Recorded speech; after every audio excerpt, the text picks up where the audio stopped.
Kita masih lagi hari ini membincangkan usul ke-55. Usul ke-55 juga masih lagi berkenaan dengan Khadir. Walaupun dua contoh daripadanya kita telah bincangkan sebelum ini, dan ia tidak secara langsung berkenaan dengan Khadir, tetapi tentang Nabi Ilyas dan juga Nabi Idris alaihi wassalatu wassalam. Seperti kita telah ikuti dalam kuliah sebelum ni, 2 minggu lepas, untuk usul ke-55 ini saya telah bentangkan contoh kedua dan contoh ketiganya terlebih dahulu. Kerana itu lebih ringkas berbanding contoh pertamanya. Contoh pertamanya belum lagi dikemukakan. Sebenarnya contoh pertama itulah di dalam contoh pertama itu dah ada cerita tentang Khadir. Dan usul ke-55 ini adalah usul yang terakhir berkenaan dengan Khadir. Kita agak panjang, beberapa usul membincangkan tentang Khadir, atau orang kita macam-macam sebut. Cara sebut Khidir, macam-macam lah. Nama pun diberi dengan macam-macam nama macam tadilah. Tapi yang betulnya, yang asalnya ialah Khadir.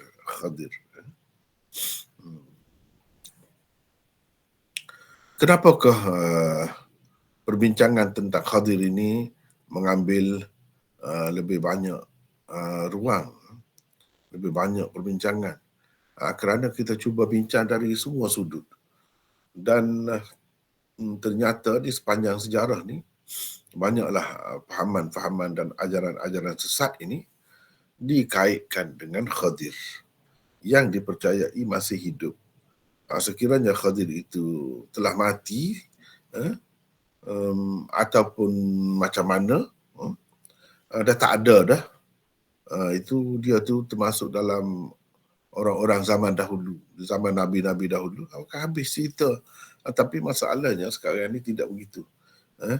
Terutamanya orang-orang sufi, orang-orang tarekat, banyak sangatlah yang mengaitkan tarekatnya dengan Khadir ini.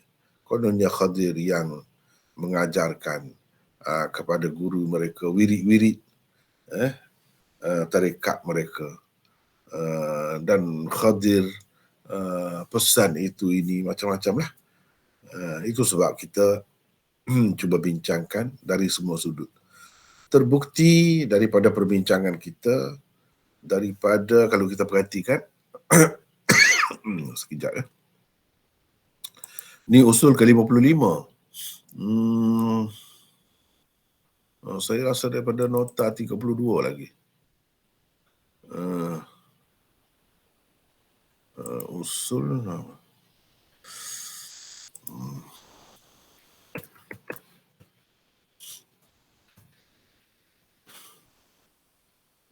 52. Daripada usul 52, 53, 52, 53, 54, 55, 4 usul dikhususkan untuk membincangkan tentang Khadir ini. Bermula daripada usul ke-52. Hari ini kita akan cuba merangkumkan semua perbincangan ini tentang Khadir ini, semua sekali dan akan bincangkan tentangnya daripada usul ke-52 hingga ke usul ke-55. Cuba perhatikan di sini. Usul ke-52, hadis-hadis yang menyatakan Khadir dikurniakan umur yang panjang dan beliau masih hidup di zaman Rasulullah sallallahu alaihi wasallam. Malah telah bertemu baginda sallallahu alaihi wasallam. Semuanya maudhu'. Kalau cerita dia ni umur panjang sampai ke zaman Rasulullah tu, maknanya umur panjang lah tu. Kalau dia di zaman Nabi Musa, mana 2000 tahun lebih. Kalau dia ni dipercayai sebagai anak Nabi Adam, berapa ribu tahun, jadi memang panjang lah. sama ada pertemuannya ketika Rasulullah SAW masih sihat atau ketika baginda hampir wafat. Demikian juga dengan hadis yang menyebut tentang kedatangannya untuk menziarahi Rasulullah SAW yang telah wafat dan mengucapkan takziah kepada para sahabat serta ahli keluarga Nabi, ahli keluarganya. Hadis-hadis yang menyatakan Khadir hidup hingga ke akhir zaman juga sama keadaannya. Jadi semuanya boleh dikatakan maudhu'. Maudhu'. Kalau dilihat dari sudut sanad, paling baik pun ia hadis dhaif sangat. Tetapi kalau dilihat kepada isinya, maka tidak ada keraguan tentang maudhu'nya. Jadi daripada usul ke-52, kita pergi kepada usul 53.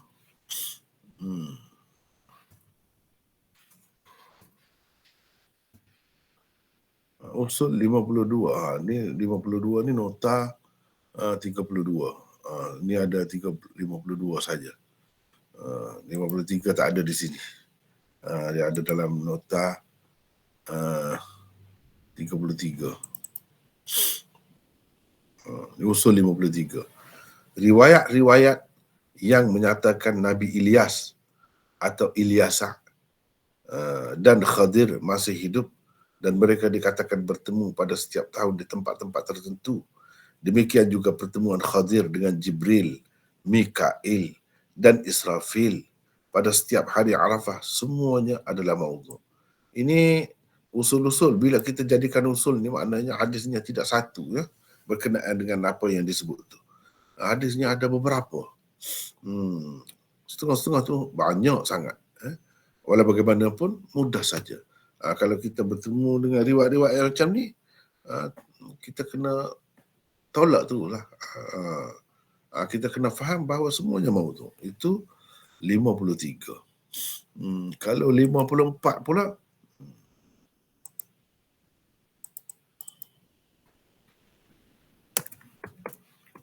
usul 54.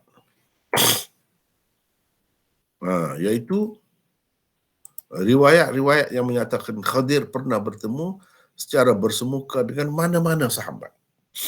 Dia asing-asing tu, berbeza tu antara satu usul dengan satu usul yang lain.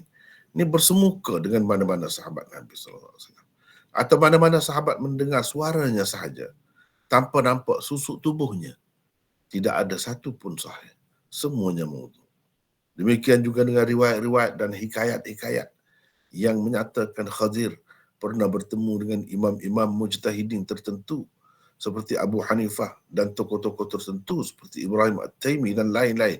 Semuanya maudhu'. Ini 54. Sekarang ni kita duduk tengah bincang tentang usul 55. Usul 55 juga berkenaan dengan Khadir, tetapi berbicara tentang sebab kenapa umurnya dipanjangkan. Itu bezanya daripada usul-usul sebelum ni.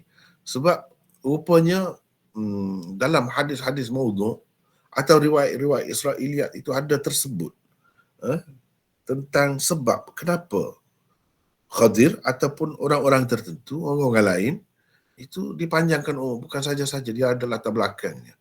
Jadi semua riwayat-riwayat yang menyebutkan sebab-sebab kenapa Khadir diberikan umur yang panjang dan beliau akan hidup sampai akhir zaman hanya berpunca daripada riwayat-riwayat Israiliyat dan semuanya adalah maudhu'. Tak betul. Israiliyat saja. Demikian juga dengan riwayat-riwayat yang menyatakan Nabi Ilyas dan Nabi Alyasa atau Ilyasa dan Nabi Idris masih hidup hingga ke hari ini. Dan sebab-sebab kenapa mereka diberikan umur yang panjang, semuanya maudhu'. Jadi mana-mana Nabi pun itu mudah saja. Sebab itulah tajuk nota ni ataupun buku ni yang insya-Allah tak lama lagi akan keluar jilid pertamanya, iaitu 99 usul dirayah. Satu panduan mudah. Jadi memang mudah untuk mengesan hadis-hadis dhaif dan maudhu'. Nak kesan hadis dhaif maudhu' mudah. Tengok ni lah. Cuba ingat usul dia tu. Kalau cerita tentang Nabi Ilyas ke, Aliasa ke, atau Idris ke, atau lain-lain ni, umur panjang dan disebutkan sebab-sebabnya. Itu tak ada satu pun yang sahih. Semuanya maudhu'. Ingat gitulah, mudah. Tanpa kita tahu tentang sanad-sanadnya. Tak payah tahu sanadnya. Memang begitu. Sudah diakui, disahkan oleh ulama-ulama. Memang maudhu'. Jadi tak payah susah-susahlah kita. Kecuali riwayat-riwayat yang menyatakan Nabi Isa AS masih hidup. Kerana itu sahih. Dan sebelum ini kita telah bincangkan tentangnya. Tentang sebab Nabi Idris dipanjangkan umur, sebab Nabi Ilyas dipanjangkan umur, dan bagaimana Nabi Isa itu didakwa dibunuh oleh orang-orang Yahudi, padahal sebenarnya dia tak mati. Mereka menganggap dia telah mati. Sebenarnya dia tidak mati. Itu sahaja yang sahih. Bahkan tentang turunnya Nabi Isa tu, diangkat ke langit Nabi Isa tu, hadis-hadisnya sampai ke peringkat mutawatir maknawi. Dan selepas ini insya-Allah kita akan bincang secara keseluruhan, merangkumi keempat-empat usul. Insya-Allah kita akan bincang secara terbuka selepas ini. Ini nak tengok sepintas lalu terlebih dahulu tentang usul ke-55 ini. Nabi Isa masih hidup. Firman Allah di dalam Al-Quran juga membuktikan Nabi Isa AS masih hidup, tetapi bukan dalam kehidupan di bumi. Nabi Isa ni dia hidup bukan dalam kehidupan di bumi. Itu pun diterima pun, bukan dia duduk di atas bumi. Kiranya dia tidak terpengaruhlah dengan kesan-kesan bumi ni yang menyebabkan manusia itu musnah. Manusia itu akan berakhir hidupnya. Nabi Isa berada dalam suasana yang lain. Dan berdasarkan sekian banyak hadis-hadis, dia akan diturunkan oleh Allah Subhanahu Wa Taala di suatu masa nanti. Entah ia sempat ke tidak atau dengan kita atau macam mana. Tetapi seperti sebelum ini saya dah ceritakan, berdasarkan sekian banyak hadis-hadis tentang alamat-alamat kiamat, nampaknya banyak perkara lagi yang disebutkan akan muncul, akan berlaku sebelum Nabi Isa itu pun, sampai hari ini pun banyak lagi tak berlaku. Jadi kira-kira Nabi Isa itu tak tahu di mana lah. Wallahu a'lam, tak tahu bila akan berlaku penurunan Nabi Isa itu.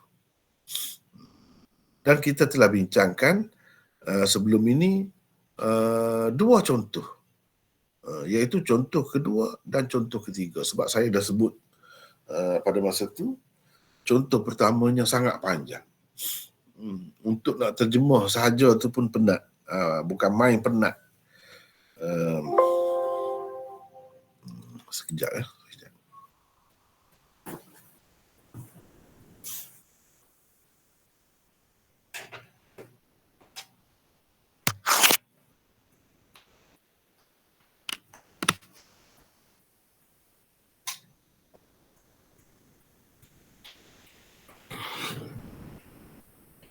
Penatnya itu kerana beberapa sebab. Satunya, kita duduk buat kerja atas benda yang mengarut. Terpaksa kena sabarlah. Saya terpaksa sabar. Menahan perasaan. Menahan perasaan. Tidak suka sangat. Tapi kita terpaksa. Dalam dunia ilmu memang begitulah. Kita suka ke tak suka ke, sampai masa dia kena bincang. Jadi terpaksa bincang. Hari ini yang tertinggal itu saya dah masukkan. Jadi kita akan tengok contoh pertama. Saya nak suruh baca pun mungkin tak ada baris semuanya. Susah juga, dah lah panjang. Panjang. Ni cerita yang mengarut. tetapi terpaksa dikemukakan. Rasanya sebelum ini mungkin sahabat-sahabat kita, peserta-peserta sekalian belum lagi bertemu cerita ni dan belum lagi diterjemahkan secara lengkap cerita tentang sebab kenapa umur Khadir itu panjang. Kenapa umur Khadir itu panjang. Jadi di sinilah kita akan bertemu hari ini. Ada 2-3 muka surat ni. Saya bacalah lebih kurang. Saya baca lebih kurang. Setengah-setengah kitab tu dia ada baris, tapi dia ada perbezaan lah di sana sini. Antara satu riwayat dengan satu riwayat yang lain. Ini adalah berdasarkan riwayat Ibnu Asakir di dalam kitabnya Tarikh Dimashq. Ni Amba'ana Abu Muhammad Abdullah ibn Ahmad ibn Samarqandi Wahibatullah ibn Ahmad ibn al-Akfani. Ini kata siapa? Kata Ibnu Asakir. Dan ini terdapat dalam kitab mana? Dalam kitab Tarikh Dimashq. Tarikh Dimashq ni sangat besar. Berpuluh-puluh jilid. Berpuluh-puluh jilid. Dalam setengahnya cetakan tu mungkin 100 lebih jilid. Jadi macam-macam lah ada di dalamnya itu. Yang betul pun ada, yang karut pun ada juga. Kalau kita tengok di dalam kitab lain, contohnya kitab ini, di sini, dalam kitab-kitab tafsir pun ada juga disebutkan cerita ni. Contoh ni, ini saya nak tunjuk ni. Dalam kitab sejarah tu tak kira lah, Mir'atul Zaman. Ada, ini cerita ni.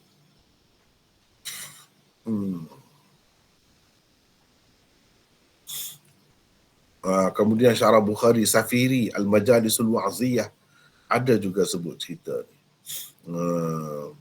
Cumanya dia berbeza-beza pula lah. Saya tak kemukakan semuanya. Sebab nak kemukakan semuanya tu banyak. Saya pilih yang kira-kiranya ada sanad. Kira-kiranya ada sanad. Bukan semata-mata cerita begitu.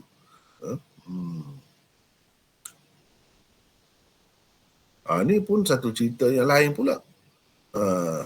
Versi lain pula. Cerita dengan Hasan Basri. Di dalam Al-Bidayah wan Nihayah, Hafiz Ibnu Kathir juga ada sebut juga. Dan dia mengambil daripada Ibnu Asakir juga. Ini Ibnu Asakir. Jadi saya ambil yang asas lah kira-kiranya. Yang asas. Walaupun sebelum itu sudah ada dah pengarang yang mengemukakan cerita ini lebih kurang seperti yang dikemukakan oleh Ibnu Asakir ini, iaitu Abu Shaykh di dalam kitabnya Al-Azamah. Ada sebut juga. Di sini kalau kita perhatikan berdasarkan cetakan Ihya Ut-Turath ini ada barisnya. Tetapi saya ambil yang Ibnu Asakir itu sebab Ibnu Kathir ini pun ambil daripada dia juga. Cuma kebetulan yang ada itu Tarikh Ibnu Asakir itu dia tak ada baris. Tak ada baris. Walau bagaimanapun ada banyak perbezaan juga antara riwayat yang tersebut di dalam Al-Bidayah wan Nihayah Ibnu Kathir ini dengan Tarikh Dimashq itu. Pada beberapa tempat ada perbezaannya lah. Umpamanya tentang nama-nama misalnya. Nama-nama yang disebut ini berbeza. Setengah-setengah perkataannya pun berbeza. Ya. Jadi saya lebih mengutamakan yang asal lah. Yang asal. Baik, kalau kita tengok di sini, dalam Tarikh Tabari, Al-Kamil fi Tarikh, Al-Muntazam fi Tarikh Al-Muluk wal-Umam, Ibnul Jauzi juga ada sebut benda ni. Tetapi hujungnya pergi kepada perawi yang sama juga. Itu nanti kita akan bincangkan dalam komentar nanti. Dalam ini Al-Muntazam. Nah, di sini pun ada baris juga. Ada baris juga. Ini semua Al-Muntazam.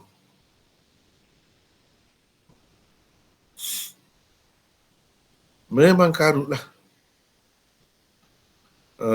Cerita yang seumpama ini tidak mungkin datangnya daripada Nabi sallallahu alaihi wasallam.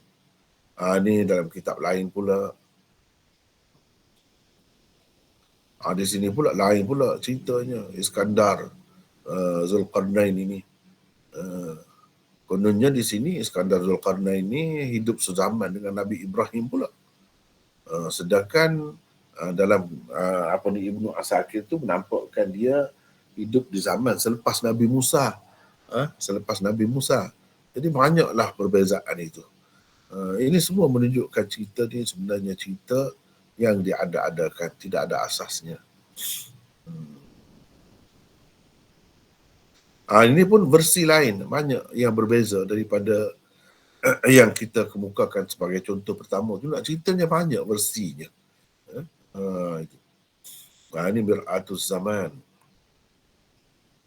Mir'atus Zaman. Kemudian di dalam kitab-kitab tafsir pun ada juga kitab-kitab tafsir pun. Bukan kata tafsir tidak ada benda ni dah, ada juga. Ini yang diambil daripada Ibnu Asakir juga. Umpamanya dalam tafsir Al-Tha'labi, Ara'isul Majalis, ini tarikh Dimashq. Yang kita ambil tu daripada sinilah. Ini tarikh Dimashq ni, jilid ke-17. Benda ni ada dalam jilid ke-17. Okey, kita pergi lagi. Saya nak tunjuk dulu lebih kurang. Ni misalnya ada sebut dalam tafsir-tafsir ni ada dua macam. Ada sebut tu sebagai macam terima lah.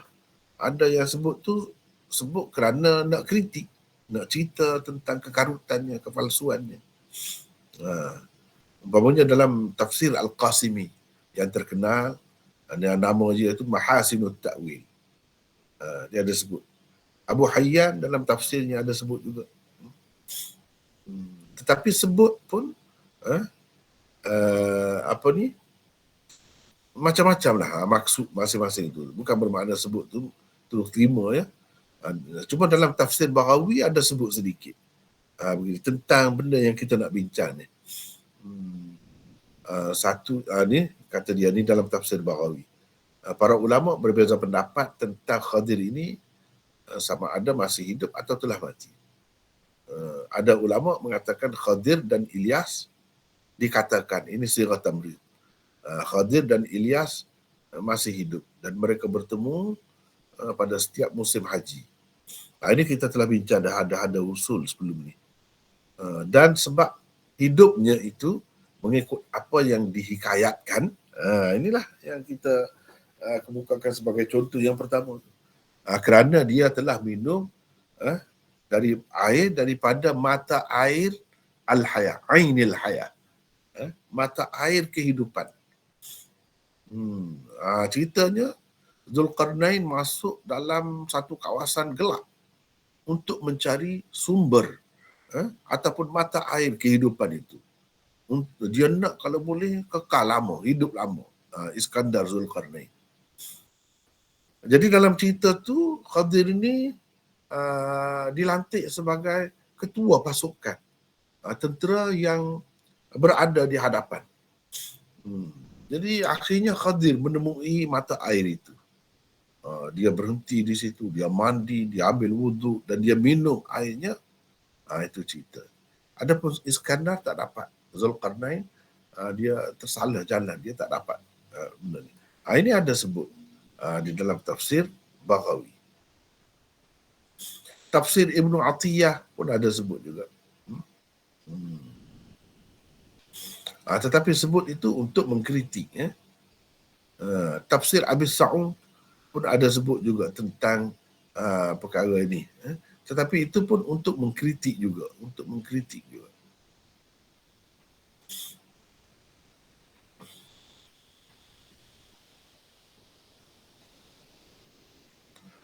Kalau kita tengok di dalam Rawdatul Muhaddithin, kita akan dapati berdasarkan riwayat Ibnu Abi Hatim,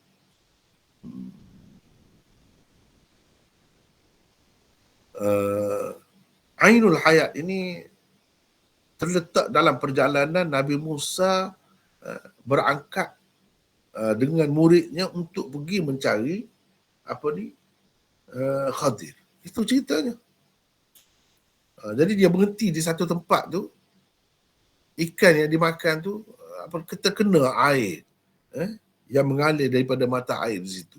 Jadi dikatakan mata air itulah yang menyebabkan ikan yang telah dimakan sebahagian daripadanya hidup kembali. Begitu pula ceritanya. Begitu pula ceritanya.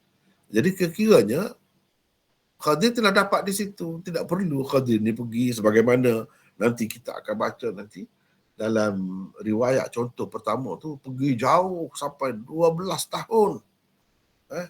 Tak dapat benda tu, tak perlu. Sebab di sini sudah ada dah. Untuk apa dia pergi lagi ke tempat dia sudah dapat dah benda tu semasa Nabi Musa lagi. Apa perlunya dia pergi nak keluar nak pergi cari dengan Iskandar Zulkarnain pula. Jadi di sini sudah ada percanggahan itu dengan riwayat itu. Dalam Fathul Bari pun ada sebut juga, tapi ini semua nak sebut sebagai nak kritik lah, bukan sebut tu sebagai nak jadikan hujah, tidak. Tetapi sebagai mengemukakan setakat riwayat yang ada tentang sebab kenapa Khadir tu umurnya panjang. Itu saja. Tetapi riwayat Ibnu Asakir itulah juga yang dikemukakan oleh Hafiz Ibnu Hajar, sama ada di dalam Fathul Bari ataupun Az-Zahrun Nadir fi Hayatil Khadir oleh Ibnu Hajar. Daripada itulah juga, sebab itu saya lebih mengutamakan riwayat Ibnu Asakir. Baik. Ini antaranya. Panjang juga yang sebut dalam Az-Zahrun Nadir itu. Kemudian riwayat Abu Syekh di dalam Al-Azamah pun panjang juga. Lebih kurang lah dengan riwayat yang dikemukakan oleh Ibnu Asakir itu. Tapi banyak juga ada percanggahan di sana sini di antara dua kitab itu. Di dalam kitab Al-Isabah fi Tamyiz As-Sahabah, Hafiz Ibnu Hajar juga ada kemukakan bab ma warada fi ta'mirihi was sabab fi dhalik. Bab riwayat-riwayat yang tersebar yang sampai kepada kita berhubung dengan kenapa tentang sebab kenapa umur Khadir itu panjang. Jadi dia sebutlah ni macam-macam ni. Jadi banyak versinya. Walau bagaimanapun saya tidak sebut semua. Kita pilih saja. Antara yang kita pilihnya yang ni. Sebab yang ni agak lengkap tetapi agak menjemukan. Sabarlah. Kalau nak belajar kena sabarlah, ya. Menghadapi cerita-cerita yang mengarut seperti ni. Saya lebih penat lagi nak tulis tu. Nak terjemah tu. Jadi sahabat-sahabat kita, peserta-peserta sekalian ni nak tunggu saja ya. Nak tunggu saja. Saya lebih penat lagi. Tetapi begitulah dalam ilmu ni, bukan semua yang kita nak belajar ni yang sahih. Yang karut pun kita kena belajar juga, kena tahu juga. Barulah kita boleh beza. Kalau kita tak tahu kegelapan malam itu, bagaimana kita nak menghargai cerahnya waktu siang itu? Kalau kita tidak tahu sakit, macam mana kita nak tahu nilai sihat itu? Jadi dengan sebab itu, nanti perlulah. Semuanya perlu. Dan kalau kita dah biasa dengan hadis maudhu' ni, sifat dia macam mana, senang. Begitu juga hadis yang sahih itu macam mana sifat dia. Itu memberi suatu, orang kata, malakah lah, suatu daya, menimbulkan satu daya di dalam diri kita untuk menilai. Baiklah. Saya bacalah lebih kurang. Amba'ana Abu Muhammad Abdullah ibn Ahmad As-Samarqandi ibn As-Samarqandi wa Hibatullah ibn Ahmad ibn Al-Akfani qala amba'ana ni sepatutnya amba'ana. Itulah banyak salah di sana sini, itu tak kira lah. Tapi saya akan cuba sebutlah di mana berlaku kesilapan itu. Sebagai contohnya di sini amba'ana sepatutnya Abul Hasan Ali ibn al-Husain ibn Sasri. Ini pun tak pasti ni. Perlu dilihat banyak kitab untuk pastikan nama sebenarnya. Amba'a sama. Amba'ana Abu Muhammad ibn Abi Nasr. Qala amba'a, semua amba'a begitu. Sebenarnya amba'ana. Khaythamah ibn Sulaiman qala haddathana Abu Ubaidah ibn Akhi Hannad ibn Sari ibn Yahya قال حدثنا سفيان بن وكيع ابن الجراح قال حدثنا أبي قال حدثنا معتمر بن سليمان عن أبي جعفر. Ni kalau nak kira ni perawi-perawi yang tak ada masalah sebenarnya. Ramai daripadanya. Tetapi tentu sekali nama mereka ini diguna untuk mengemukakan riwayat ini. Walau bagaimanapun semua riwayat mana-mana pun dia akan pergi ke sini. Walaupun di peringkat bawah mungkin ada berbeza, tapi di peringkat di sini sama. Mana dia pergi kepada Imam Syiah. Orang Syiah anggap sebagai imam Abu Ja'far. Ja'far itu maksudnya Ja'far As-Sadiq. Ayah Ja'far. Siapa ayah Ja'far itu? Iaitu Muhammad Al-Baqir. Daripada Abi Ja'far, maksudnya Muhammad Al-Baqir, daripada ayahnya. Jadi Muhammad Al-Baqir meriwayatkan daripada ayahnya. Siapa ayahnya? Ayahnya itu ialah Ali Zainal Abidin. Ali Zainal Abidin ini anak kepada Sayyidina Husain. Sayyidina Husain. Radhiyallahu anhu. Jadi Ali Zainal Abidin itu ditanya. Sebenarnya cerita ni terhenti setakat itu. Dia tidak boleh kita katakan sebagai hadis. Bukan hadis Nabi pun. Tidak pun di sini pun tidak didakwa Nabi bersabda. Tidak. Tetapi Ali Zainal Abidin, iaitu ayah kepada Muhammad Al-Baqir, pernah ditanya. Annahu su'ila an Dzul Qarnain faqala kana Dzul Qarnain 'abdan min 'ibadillahi salihan wa kana min Allah bimanzilin dhakhmin. Kemudian perkataan-perkataan yang diguna tu kan memanglah kepada orang-orang yang tahu bahasa Arab, menguasai bahasa Arab, dia nak banyak yang janggal. وكان قد ملك ما بين المشرق والمغرب وكان له خليل من الملائكة يقال له زيافيل. Ini tentang nama ni dalam Ibnu Katsir, Al-Bidayah wa Nihayah dan lain-lain tak sama, berbeza-beza. Tak apalah, kita kira yang di sini. وكان يأتي Dzul Qarnain yazuruhu fabainama, sepatutnya ni salah lagi. فبينما هما ذات يوم يتحدثان إذ قال له ذو القرنين حدثني كيف عبادتكم في السماء فبكى ثم قال يا ذا القرنين وما عبادتكم عند عبادتنا إن في السماء لملائكة قيام. Itu pun masalah lah dari sudut bahasa. Tak apalah, kita kira yang ada ni. La yajlisuna abadan wa minhum sujudun la yarfa'u ra'sahu abadan. Ini pun dari segi nahwu bahasa Arabnya banyak kesalahan di sini. Kita tidak nak bincang semua itu. Kalau kita bincang jadi panjang sangatlah. Itulah salah satu sifat hadis maudhu ataupun riwayat maudhu. Dari sudut bahasanya lemah dan banyak yang salah mengikut kaedah bahasanya. Waraki'un, tadi sebut sujud, ni raki'un, sepatutnya ruk'a. Jadi banyak perkara lah, kalau nak kritik tu panjang. Kalau kritik dari sudut itu, nampak benda ni dia ada-adakan oleh orang-orang yang sebenarnya tidak mahir bahasa Arab, bukan orang Arab asalnya. Apalagi kita nak kata sahabat-sahabat Nabi sendiri jauh sekali. Tak mungkin Nabi SAW bercakap menggunakan bahasa yang lemah seperti ini.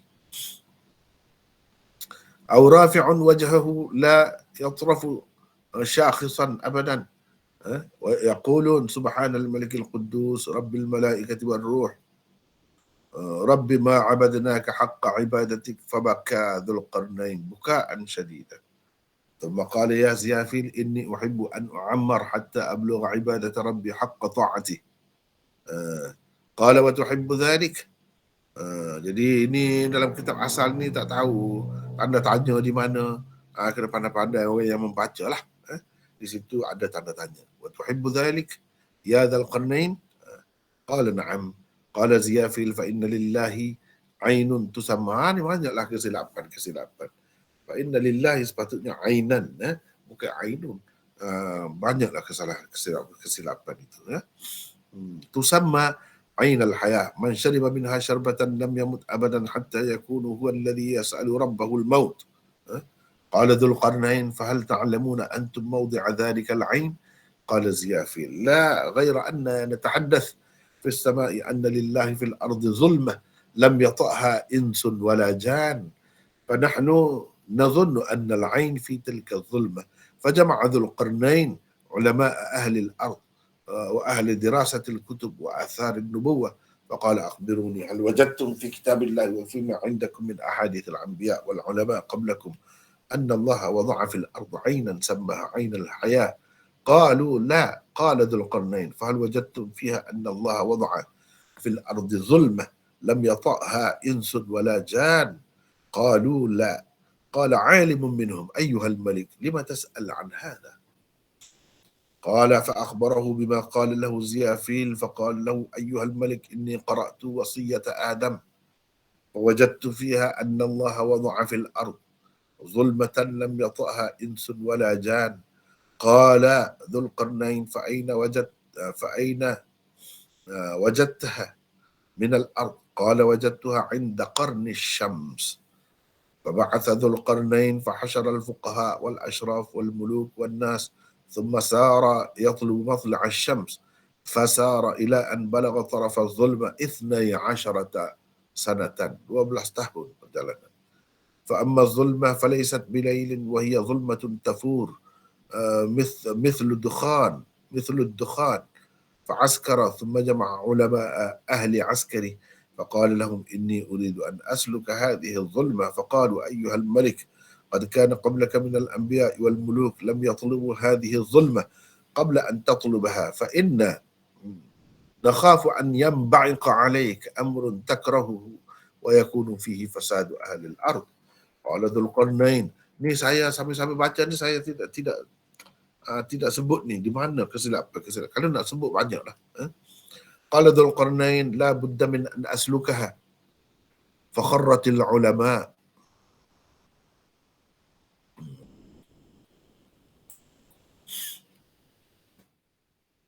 فخرت العلماء سجودا ثم قالوا أيها الملك كف عن هذا ولا تطلبها فإنا لو كنا نعلم أنك إذا طلبتها ظفرت بما تريد ولم يسخط الله علينا لكان ولكننا نخاف العيب من الله وأن ينبعق علينا منها أمر يكون فيها فساد أهل الأرض ومن عليها.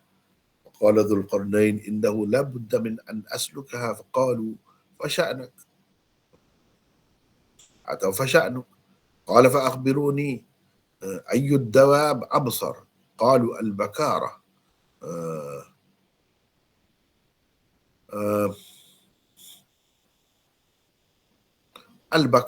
البكارة فأرسله فجمع له 6,000 فرس أنثى بكارة. Ini pun kesilapan lah, banyak perkara lah. وانتخب من عسكره 6,000 رجل من أهل العقل والعلم فدفع إلى كل رجل faras. Sepatutnya farasan, banyak salah. وعقد للخضر على مقدمته في 2,000 رجل وبقي هو في 4,000 وقال لمن بقي من الناس في العسكر لا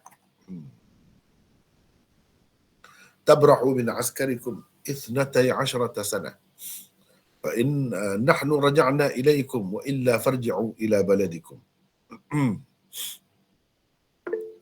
فقال الخضر أيها الملك إنما نسلك ظلمة لا ندري كم مسيرها ولا بعضنا بعضا فكيف نصنع بالضلل إذا أضللنا. Ini pun bahasanya tu. فدفع ذو القرنين خرزة حمراء فقال إذا أصابكم الضلل فاطرح هذه الخرزة إلى الأرض فإذا صاحت فلترجع فلترجع أهل الضلال. Ini pun teruklah. Tak apalah, saya tidak nak komen sebab terlalu banyak. فسار الخضر بين يدي ذي القرنين يرتحل الخضر وينزل ذو القرنين وقد عرف الخضر ما يطلب ذو القرنين وذو القرنين يكتبه ذلك فبينما الخضر يسير إذ عارضه واد فظن أن العين في ذلك الوادي فلما أتى شفير الوادي قال لأصحابه قفوا ولا يبرحن رجل منكم من موضعه ورمى الخضر بالخرزة فإذا هي على حافة العين فنزع الخضر ثيابه وإذا ماء أشد بياضا من اللبن وأحلى من الشهد. فشرب منه وتوضأ واغتسل ثم خرج فلبس ثيابه ثم رمى بالخرزة نحو صاحبه لمه فوقعت الخرزة فصاحت فرجع الخضر إلى صوت الخرزة وإلى أصحابه فركب وقال لأصحابه سيروا بسم الله ومر ذو القرنين فأخطأ الوادي فسلكوا تلك الظلم 40 يوما ثم خرجوا إلى ضوء ليس بضوء شمس ولا قمر أرض حمراء خشاشة وإذا في تلك الأرض قصر مبني طوله فرسخ في فرسخ مبوب له أبواب فنزل ذو القرنين بعسكره ثم خرج وحده حتى نزل القصر فإذا حديدة قد وضع طرفها على حافتي القصر من ها هنا وها هنا وإذا طائر أسود كأنه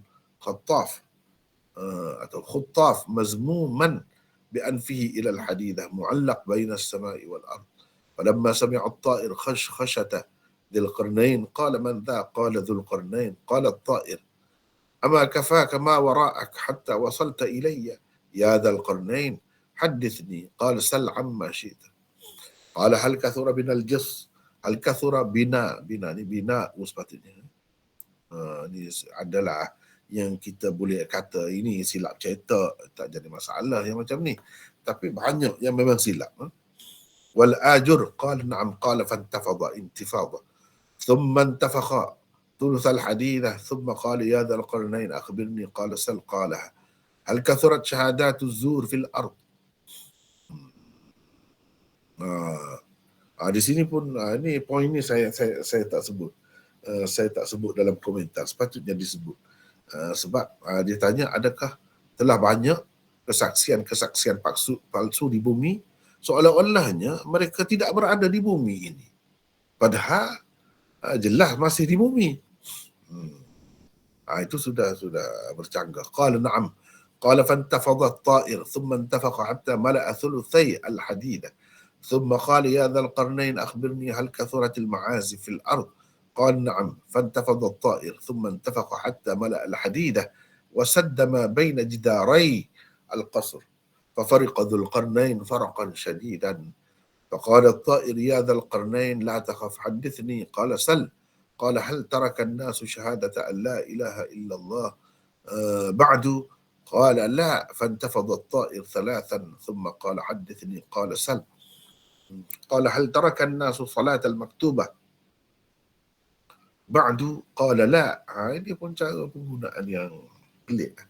قال لا. فانتفض الطائر ثلاثا ثم قال حدثني. قال سل.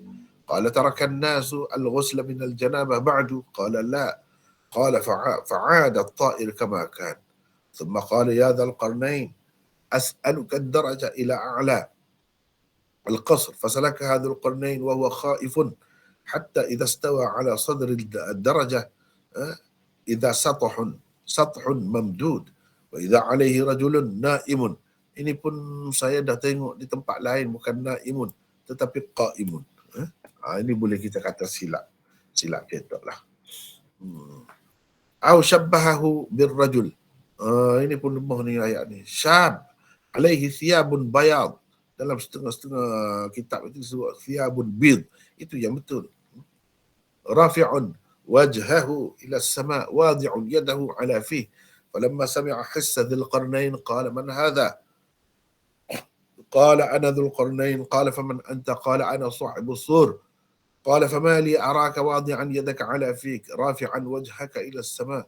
قال إن الساعة قد اقتربت فأنا أنتظر من ربي أن يأمرني أن أنفخ فأنفخ ثم أخذ صاحب السور من بين يديه شيئا كأنه حجر فقال خذ هذا يا ذا القرنين فإن شبع هذا الحجر شبعت وإن جاع جعت فأخذ ذو القرنين الحجر ثم رجع إلى أصحابه فحدثهم بالطائر وما قال له وما رد عليه وما قال له صاحب السور وما رد عليه فجمع ذو القرنين أهل عسكري ثم قال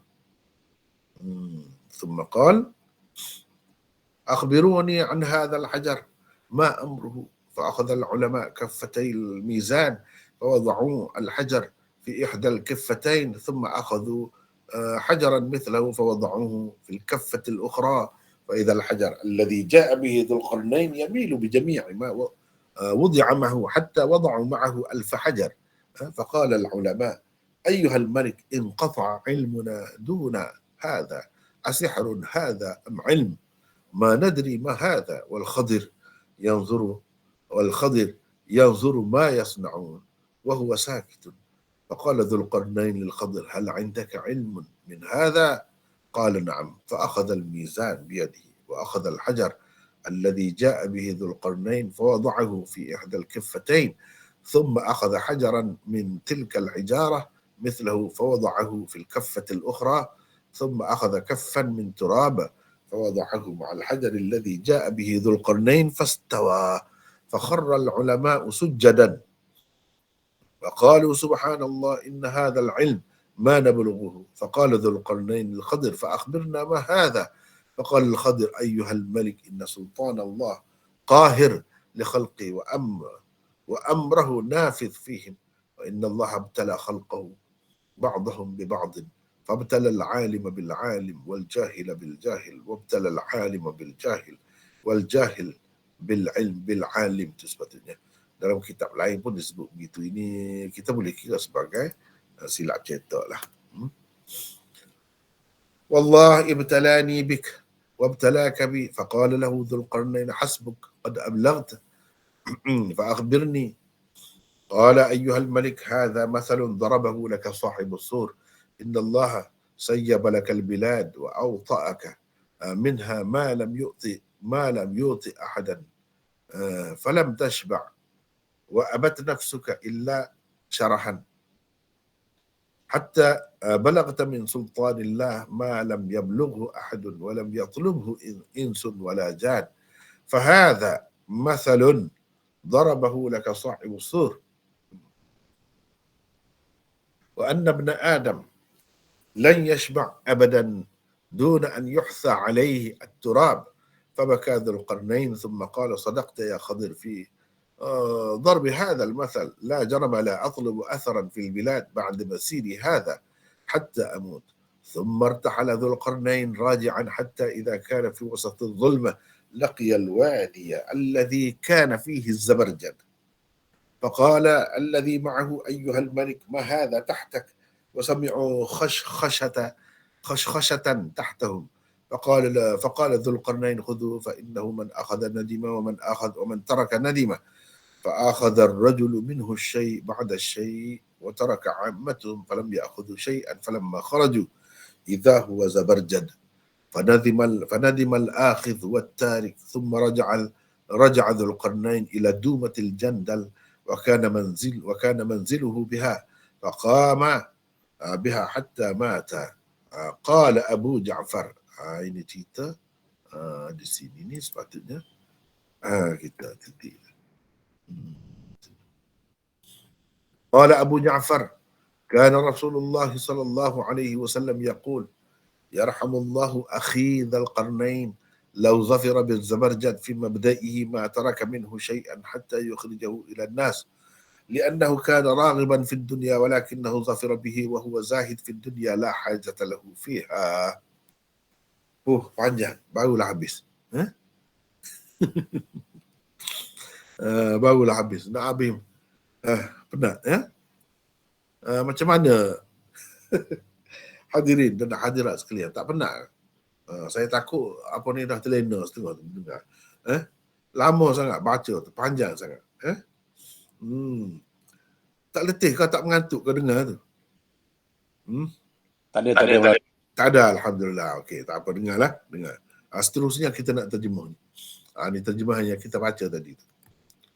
Okay. Bermaksud Ibnu Asakir dengan isnad yang meriwayatkan daripada Mu'tamir bin Sulaiman, daripada Abi Ja'far, daripada ayahnya, bahawa beliau ditanya tentang Dzulqarnain, maka beliau berkata, jadi kena ingat kan, tak ada kena mengena dengan hadis Nabi, tetapi dipakai sanad juga.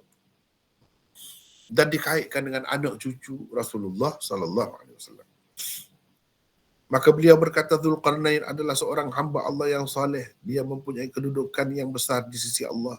Dia telah menguasai bumi di antara timur dan barat. Dia ada kawan dari kalangan malaikat yang dipanggil dengan nama Ziyafil.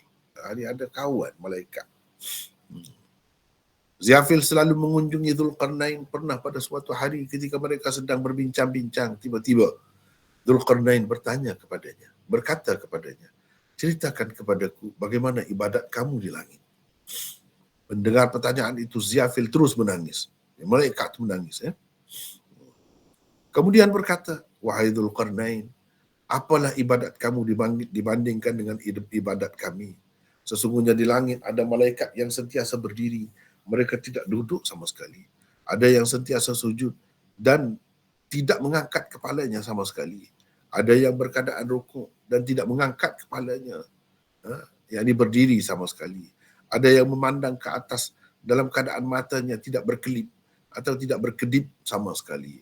Jadi sebahagiannya ada yang sahih, bukan kata tak ada asas langsung, setengah-setengah tu. Ya. Maka mereka sentiasa mengucapkan Subhanal Malikil Quddus, Subhanal Rabbil Malaikati wal Ruh, Rabbi ma abadnaka haqqa ibadatik. Maksudnya Maha Suci Tuhan, Raja sebenar, Maha Kudus, Tuhan sekalian malaikat dan ruh. Tuhan, kami masih belum beribadat kepadamu dengan sebenar-benar ibadat. Maka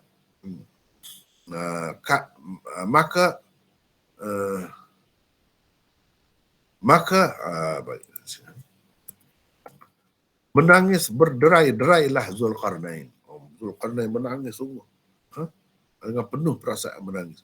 Kemudian Dzulqarnain berkata, wahai Ziyafil, aku hendak umurku dipanjangkan supaya aku dapat beribadat kepada Tuhanku dengan sebenar-benarnya.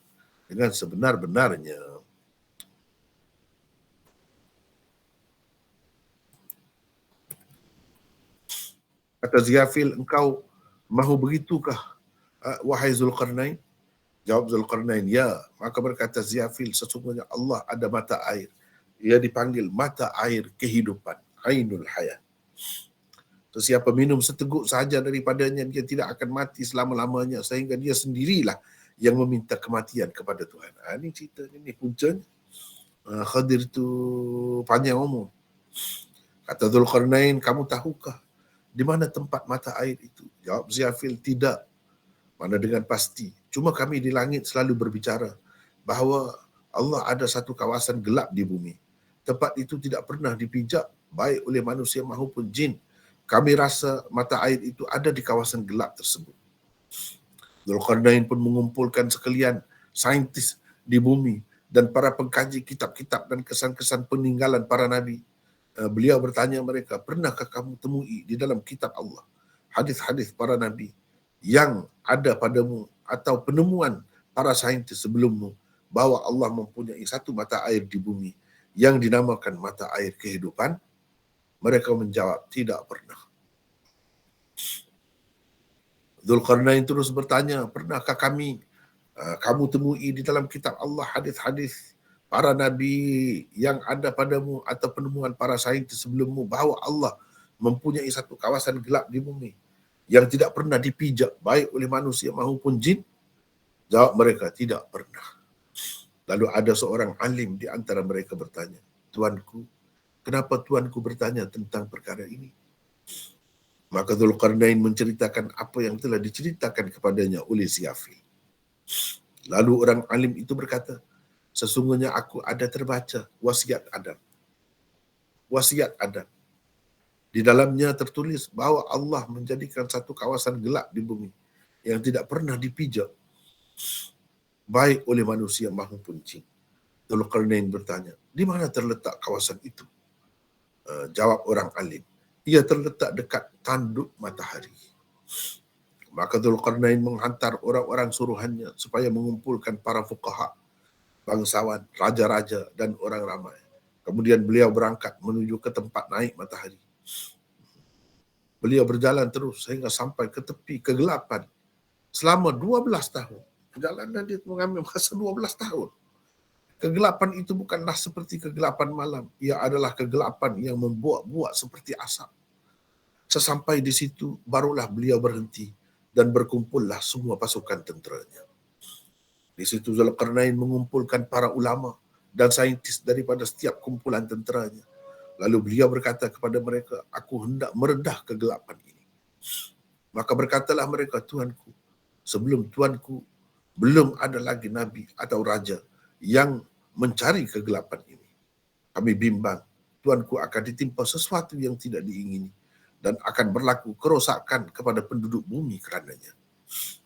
Kata Dzulqarnain, aku bagaimanapun pasti akan meredahnya. Mendengar keputusan Dzulqarnain yang tegas itu, maka bersujudlah sekalian ulama dan saintis. Kemudian mereka berkata pula, Tuanku, tolong janganlah diredah kegelapan ini. Jika kami yakin Tuanku akan memperolehi apa yang dikehendaki Tuanku, tanpa kami dimurkai Allah, nescaya bolehlah diteruskan kehendak Tuanku itu. Tetapi kami benar-benar takut akan kemurkaan Allah dan sesuatu yang tidak baik menimpa kita. Sesuatu yang menyebabkan bumi dan semua penghuninya binasa. Dzulqarnain tetap berkata, aku bagaimanapun pasti akan meredahnya. Kata mereka, kalau begitu terpulanglah kepada Tuanku. Kata Dzulqarnain seterusnya, tolong ceritakan kepadaku, kuda yang macam manakah yang paling tajam penglihatannya? Kata mereka, kuda dara. Maka Dzulqarnain memerintahkan supaya dicari dan dikumpulkan kuda seperti itu. Hasilnya terkumpullah sebanyak 6,000 ekor kuda dara. Dipilihnya pula 6,000 orang tentera yang bijaksana dan berilmu. Kepada setiap orang daripada mereka diberikan seekor kuda.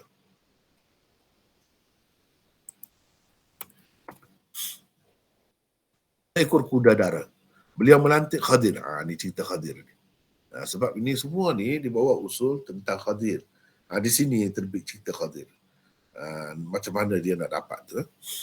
Beliau melantik Khadir memimpin pasukan hadapan tentera yang terdiri daripada 2,000 orang. Sementara beliau sendiri pula memimpin 4,000 bala tentera selebihnya. Dzulqarnain memerintahkan agar bala tenteranya yang lain terus menunggunya selama 12 tahun. Dia kata jangan pergi ke mana, duduk situ 12 tahun. Katanya kepada mereka, jika kami kembali kepadamu, maka kamu akan kembali bersama kami. Dan jika kami tidak kembali, maka kembalilah kamu ke negerimu. Ketika itu berkatalah Khadir, Tuanku, sesungguhnya kita akan meredah kegelapan. Entah berapa jauh perjalanannya. Sebahagian kita pula tidak akan bersama. Apa harus kita lakukan jika ada antara kita tersesat? Maka Dzulqarnain memberikan sebiji permata merah seraya berkata, jika kamu tersesat, campaklah permata ini ke bumi. Ia akan berbunyi. Dengan itu dapatlah orang yang tersesat kembali kepada kumpulannya. Maka berjalan teruslah Khadir di hadapan Dzulqarnain. Apabila Dzulqarnain sampai kepadanya, ia akan berangkat pula untuk pergi lagi ke hadapan. Khadir memang mengetahui apa yang sebenarnya dicari Dzulqarnain. Walaupun Dzulqarnain merahsiakannya. Ketika Khadir sedang dalam perjalanan, tiba-tiba beliau menemui sebuah lembah. Khadir berkeyakinan bahawa mata air berkenaan memang ada di lembah itu. Setelah beliau pergi, ni dalam gelap belakang ni, masuk dalam kegelapan ni, cerita ni. Khadir, setelah beliau pergi ke pinggir lembah, beliau berkata kepada teman-temannya, berhentilah kamu di sini dan jangan ada sesiapa pun daripada kamu berganjak dari tempat ini. Apabila dilempar beliau permata merah yang diberikan oleh Dzulqarnain, tiba-tiba ia berada di tepi mata air. Maka teruslah Khadir menanggalkan pakaiannya. Didapatinya air yang keluar daripada mata air itu lebih putih daripada susu dan lebih manis daripada madu. Teruslah beliau meminum airnya, kemudian berwudu dan mandi dengan air tersebut. Setelah selesai mandi, beliau memakai kembali pakaiannya lalu keluar dari lembah itu. Kemudian beliau melempar pula permata itu ke arah teman-temannya. Setelah ia berbunyi, pergilah Khadir ke arah bunyi permata itu dan bertemu kembalilah beliau dengan kawan-kawannya. Khadir pun menaiki kenderaan dan berkata kepada kawan-kawannya, berangkatlah kamu dengan nama Allah. Dzulqarnain tersalah jalan. Beliau tidak menemui lembah yang ditemui Khadir. Pasukannya meredah kegelapan selama 40 hari. Kemudian keluar kepada suatu cahaya yang bukan merupakan sinar matahari dan bukan juga cahaya bulan yang kelihatan di kawasan biasa bumi. Cahayanya berwarna merah lembut. Di situ mereka menemui sebuah istana yang hebat. Panjangnya istana itu 1 farsakh kali 1 farsakh. 1 farsakh itu kira-kira 3 batu. Jauhnya. Jadi panjang dan lebarnya itu begitulah. Istana itu mempunyai banyak pintu. Dalam kitab-kitab yang lain setengahnya kata tak ada pintu pula. Tak apalah, kita pakai yang ini. Dzulqarnain singgah di situ dengan bala tenteranya. Kemudian beliau pergi seorang diri sehingga sampai di hadapan istana itu. Di luar istana itu ada besi yang hujungnya berada pada 2 tepi istana. Dan di situ ada seekor burung berwarna hitam macam burung layang-layang. Muncungnya menghadap ke arah besi tersebut. Ia tergantung di antara langit dan bumi. Apabila burung itu mendengar bunyi tapak kaki Dzulqarnain, ia bertanya, siapa itu? Jawab Dzulqarnain, Dzulqarnain. Burung itu bertanya lagi, belum cukupkah kepadamu kekuasaan yang engkau tinggalkan di belakangmu sehingga engkau sampai kepadaku di sini, wahai Dzulqarnain? Ceritalah kepadaku. Dzulqarnain berkata kepada burung itu, tanyalah apa yang engkau mahu. Burung itu bertanya, adakah sudah banyak bangunan yang diperbuat daripada batu bata dan simit? Jawab Dzulqarnain, iya. Maknanya jas ni, simen ni sudah ada dah pada masa itu. Kira-kiranya lah. Tak tahulah. Jawab Dzulqarnain, ya. Burung itu mengepak-ngepakkan sayapnya. Kemudian ia kembang. Yang ini menjadi besar sehingga menutupi 1/3 besi. Burung itu bertanya lagi, wahai Dzulqarnain, ceritalah kepadaku. Dzulqarnain berkata, tanyalah. Burung itu bertanya seterusnya, adakah telah banyak kesaksian palsu di muka bumi? Jawab Dzulqarnain, iya. Burung itu mengepak-ngepakkan sayapnya. Kemudian menjadi kembang. Yang ini menjadi besar sehingga menutupi 2/3 besi. Ia berkata seterusnya, wahai Dzulqarnain, ceritalah kepadaku, adakah alat-alat muzik telah banyak digunakan di bumi? Jawab Dzulqarnain, ya. Burung itu terus mengepak-ngepakkan sayapnya. Kemudian ia menjadi kembang sehingga menutupi semua besi dan menutupi juga ruang di antara 2 dinding istana. Melihat keadaan itu, Dzulqarnain ketakutan. Lalu burung itu berkata, wahai Dzulqarnain, jangan takut. Ceritalah kepadaku. Kata Dzulqarnain, tanyalah. Burung itu bertanya lagi, adakah manusia sudah tidak bersyahadah lagi? Jawab Dzulqarnain, tidak. Mana bersyahadah lagi lah. Burung itu mengepak-ngepakkan sayapnya 3 kali. Kemudian ia berkata, ceritalah kepadaku. Dzulqarnain berkata, tanyalah. Burung itu terus bertanya, adakah manusia sudah meninggalkan sembahyang fardu? Jawab Dzulqarnain, tidak. Burung itu pun mengepak-ngepakkan sayapnya 3 kali. Kemudian ia berkata, ceritalah kepadaku. Kata Dzulqarnain, tanyalah. Burung itu terus bertanya, adakah manusia sudah tidak mandi junub lagi? Jawab Dzulqarnain, tidak. Maka burung itu terus bertukar menjadi seperti asalnya. Jadi kecil kembali. Tidak seperti besar macam tu. Kemudian katanya, wahai Dzulqarnain, aku minta engkau naik ke bahagian atas istana. Dzulqarnain pun naiklah dalam keadaan takut. Apabila beliau telah berada di atas, kelihatan kepadanya sutuh yang memanjang. Di situ ada seorang lelaki yang sedang berdiri. Ia masih muda dan berpakaian putih. Ia mengangkat mukanya ke langit sambil meletakkan tangan di atas mulutnya. Apabila dia mendengar bunyi Dzulqarnain berjalan, dia bertanya, siapa ini? Jawab Dzulqarnain, aku Dzulqarnain. Siapa pula engkau? Jawab orang itu, akulah penjaga sangkakala. Dzulqarnain bertanya, kenapa aku nampak engkau letakkan tanganmu di mulutmu dalam keadaan mengangkat mukamu ke langit? Jawabnya, sesungguhnya kiamat telah pun hampir. Aku sedang menunggu perintah dari Tuhanku untuk meniupkan sangkakala. Kemudian penjaga sangkakala itu mengambil sesuatu di hadapannya macam batu. Lalu dia berkata, ambil ini, wahai Dzulqarnain.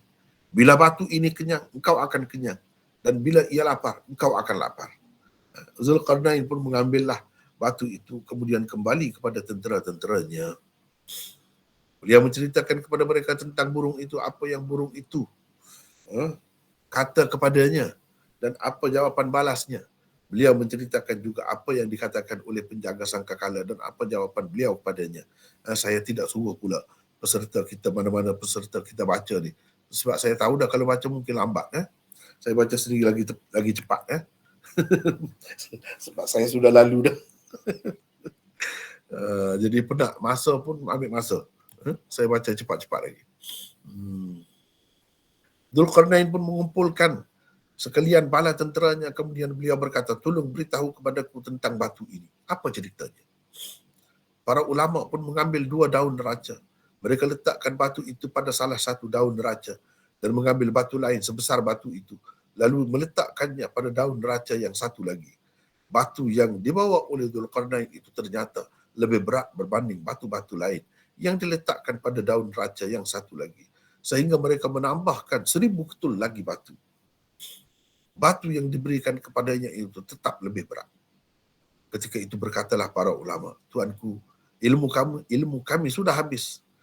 Apakah ini suatu sihir atau suatu ilmu? Tidak dapat kami pastikan. Khadir diam saja melihat apa yang dilakukan mereka. Lalu Dzulqarnain berkata kepada Khadir, adakah engkau mempunyai pengetahuan tentang perkara ini?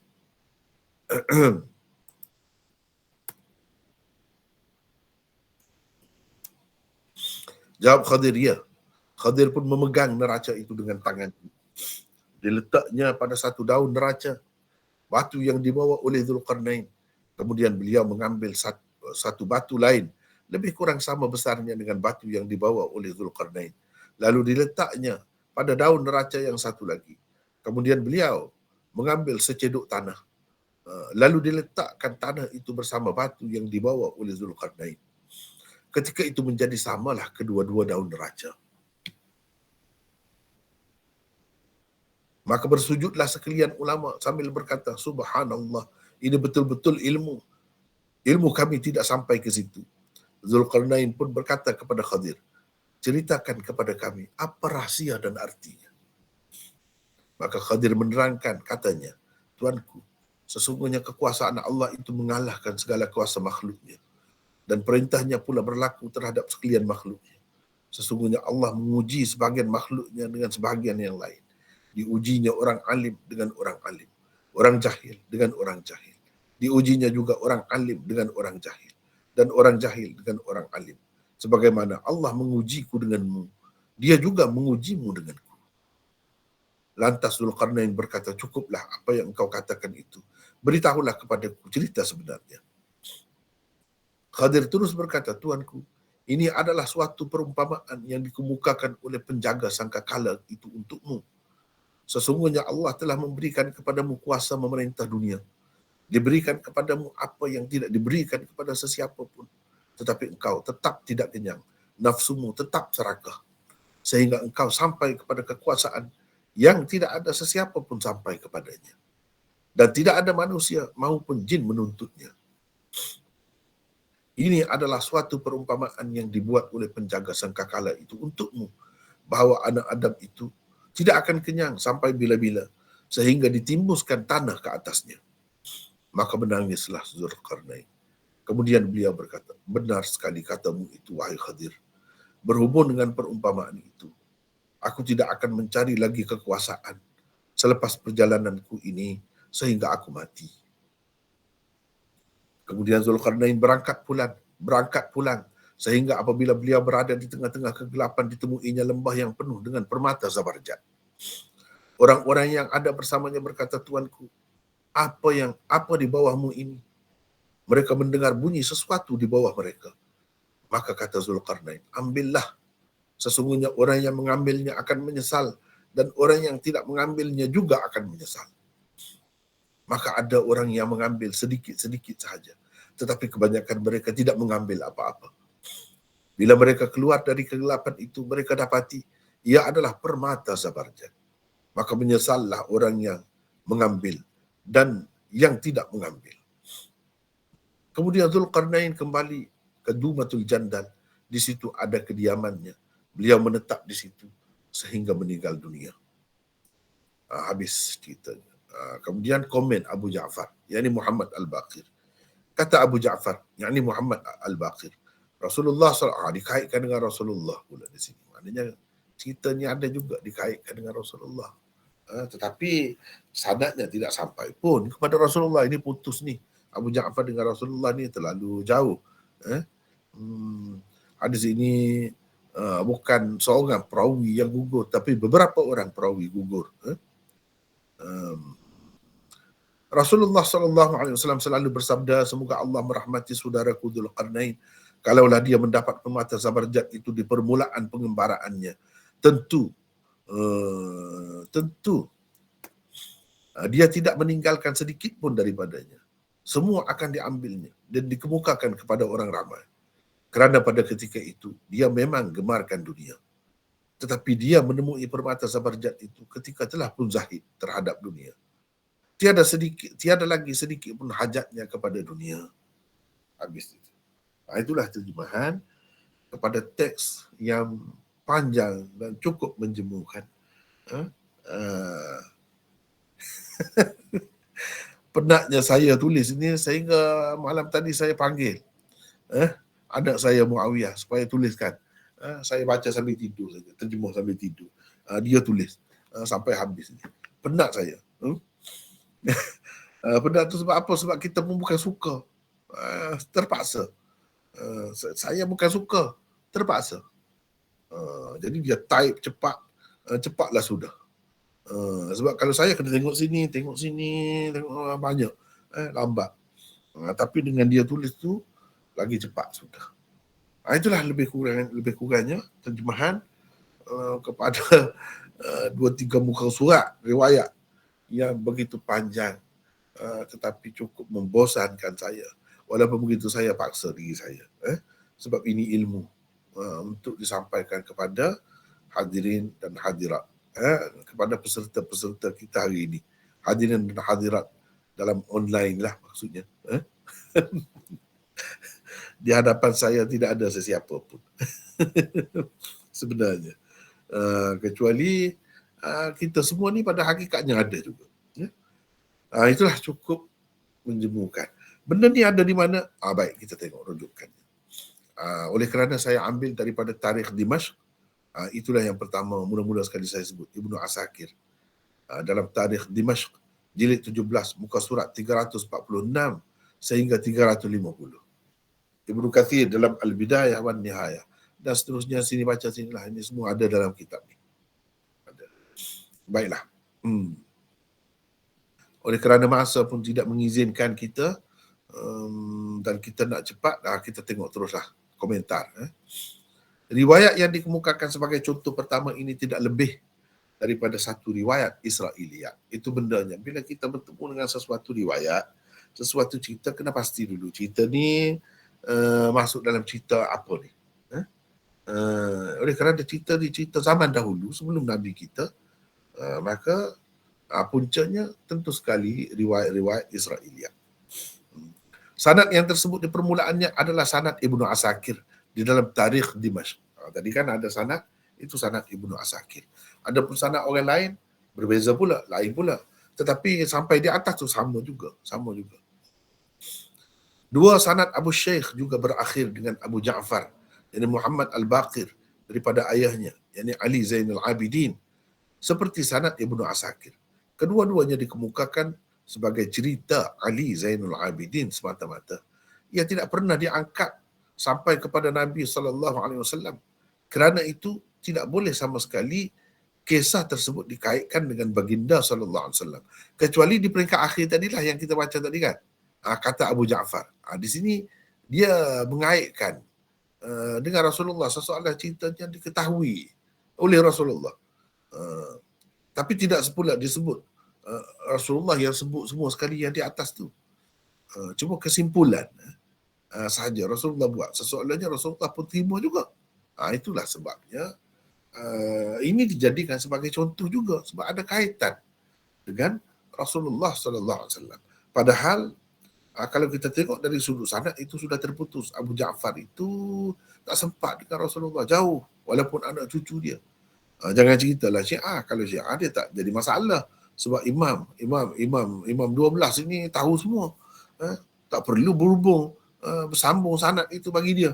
Walaupun tak berhubung pun asalkan imam yang meriwayatkan itu jadi sahih lah. Itu cerita dia. Tapi kita tak dapat terima lah cara kaedah seperti itu. Baiklah. Yang ketiga, tidak ada jalan untuk Ali Zainul Abidin mengetahui cerita seperti itu kecuali melalui sumber-sumber Israiliyat yang tersebar di zamannya. Sumber-sumber berupa hadis-hadis Rasulullah sallallahu alaihi wasallam sunyi sepi daripadanya. Tak ada langsung. Dalam kitab lain disebutkan sebagai ini cerita daripada Rasulullah atau sahabat mengambilnya daripada Rasulullah sallallahu alaihi wasallam. Bagaimana beliau akan mengambil cerita itu daripada Rasulullah yang tidak sempat ditemuinya? Itu bagi kita lah. Bagi kita. Bagi Syiah, mudahlah dia terima cerita ni. Sebab imam dia yang cerita. Dan dia akan menganggap sahih lah. Sekiranya sanad itu di bahagian bawahnya sahih. Yang keempat, kekarutan dan khurafat yang tersebut di dalamnya sudah cukup untuk membuktikan kepalsuannya. Jika diandaikan isnadnya sampai kepada Rasulullah sallallahu alaihi wasallam sekalipun, ia tetap tidak akan menjadi sahih kerana matannya, teksnya memang mengaruh. Itulah macam yang kita baca tadi lah. Memang banyak mengaruh. Yang kelima, antara kekarutan dan khurafat yang menunjukkan kepalsuannya ialah, ini sedikit saja. Kalau kita nak tambah lagi, banyak lagi. Bacalah beberapa kali, berulang-ulang. Kita akan menemui di celah-celahnya itu banyak kekarutan yang boleh ditambah lagi daripada apa yang saya kemukakan ini. Satu, antara kekarutan dan khurafat yang menunjukkan kepalsuannya ialah satu, permata merah yang diberikan oleh Dzulqarnain kepada Khadir. Bagaimana dia memberikannya kepada Khadir sedangkan ia lebih diperlukan olehnya?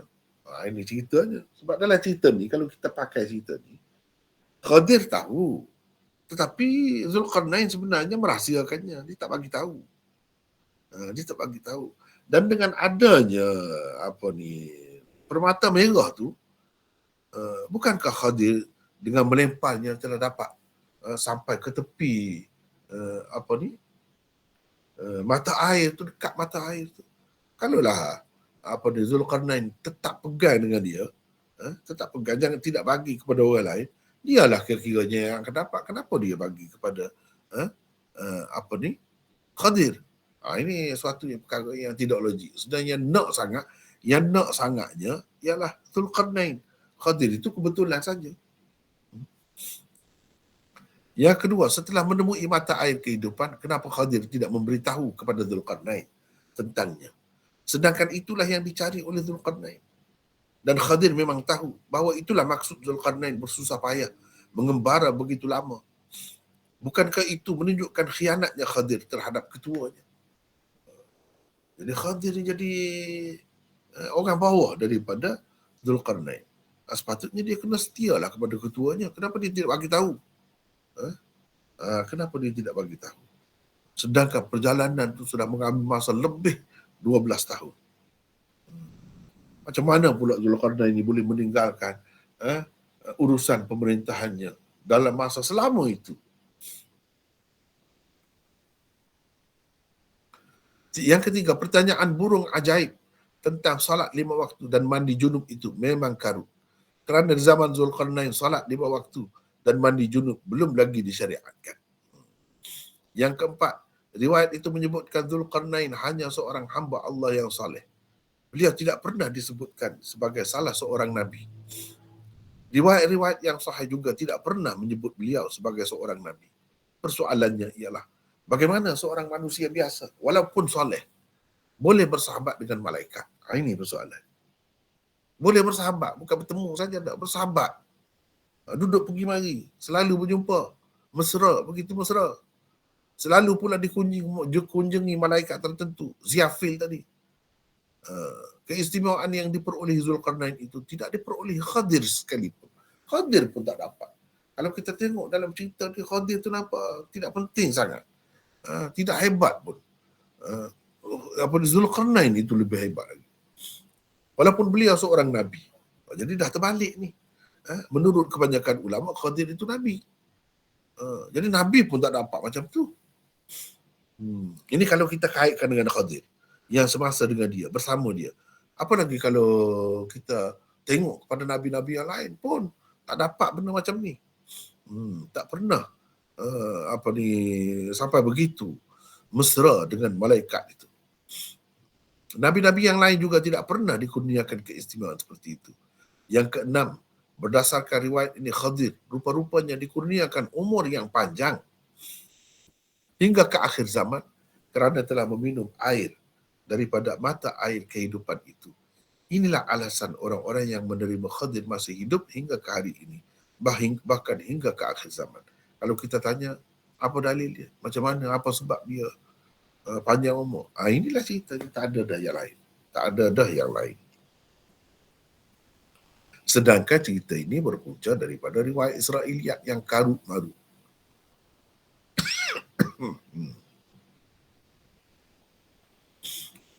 Yang ketujuh, Zulkarnain didakwa telah menemui Israfil.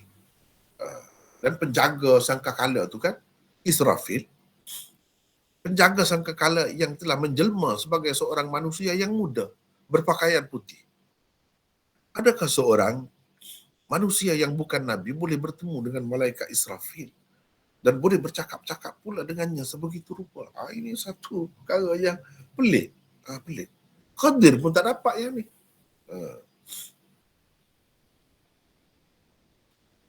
Sedangkan ini semua karut lah ni. Yang ke-8, rupanya Israfil sedang menunggu perintah Allah untuk meniup sangkakala di atas sebuah istana, di atas muka bumi ini juga. Ia telah ditemui Iskandar Zulkarnain.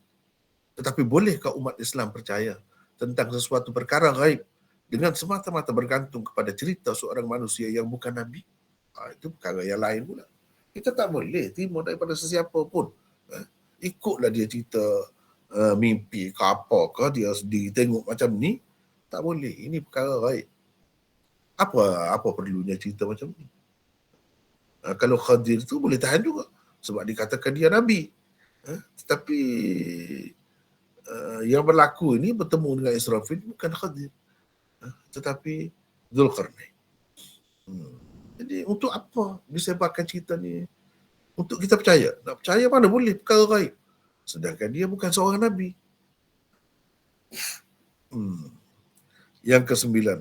Bagaimana Khadir bersedia menjadi menteri atau pembantu Iskandar Zulkarnain, sedangkan untuk bersahabat dengan Nabi Musa AS, lama sedikit pun beliau keberatan.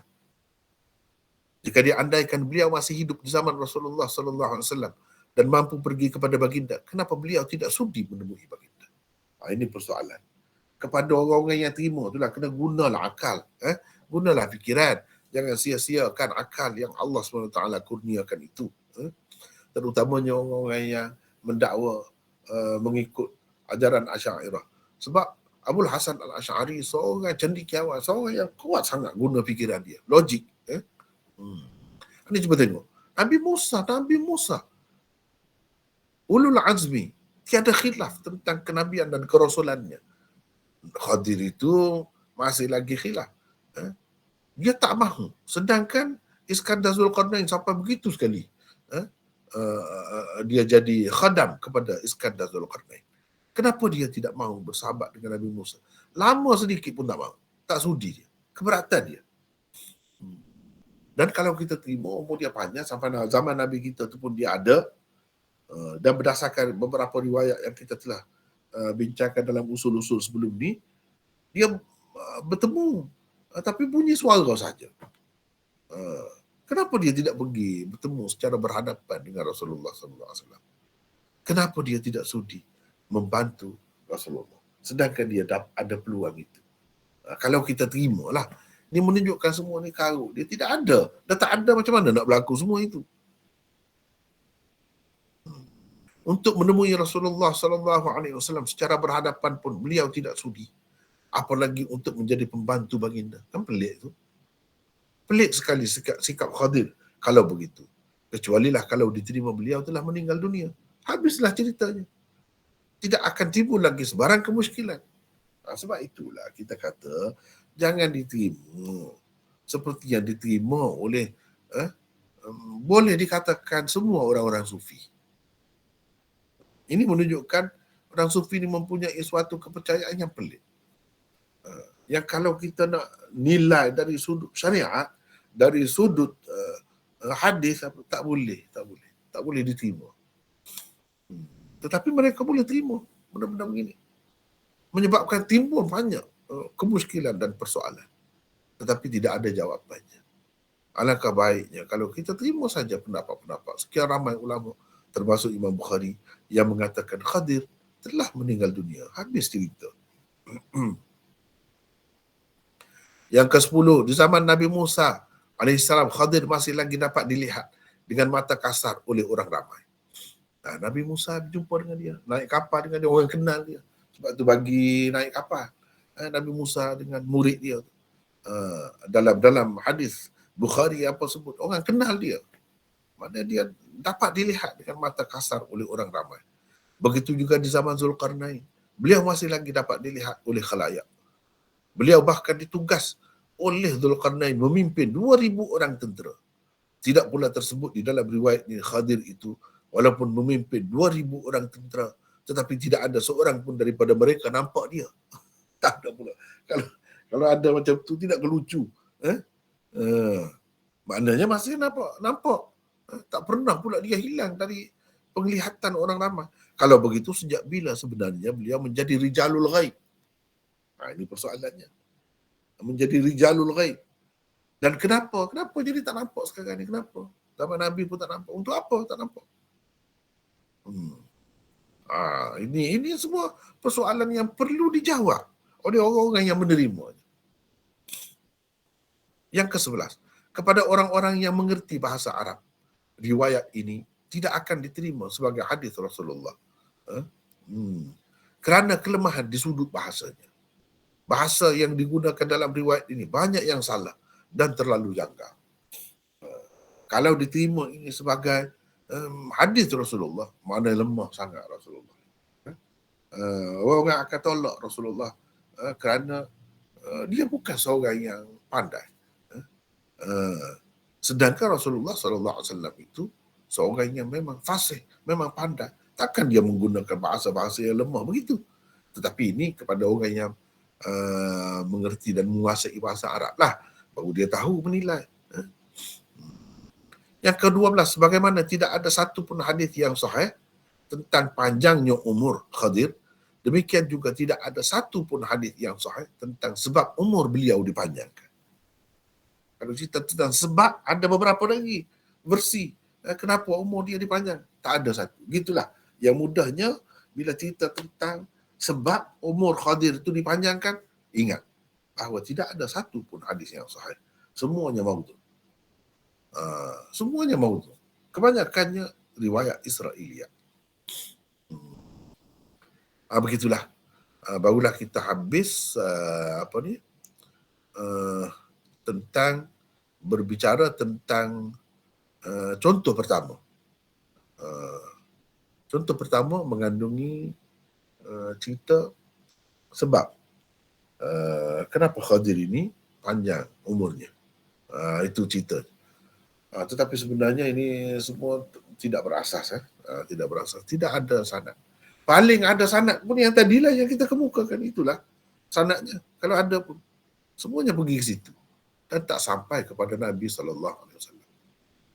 Kalau dah tak sampai kepada Nabi SAW, bagaimana pula Ali Zainal Abidin itu boleh kata Rasulullah SAW? Cuba tengok ni. Dia kata ni.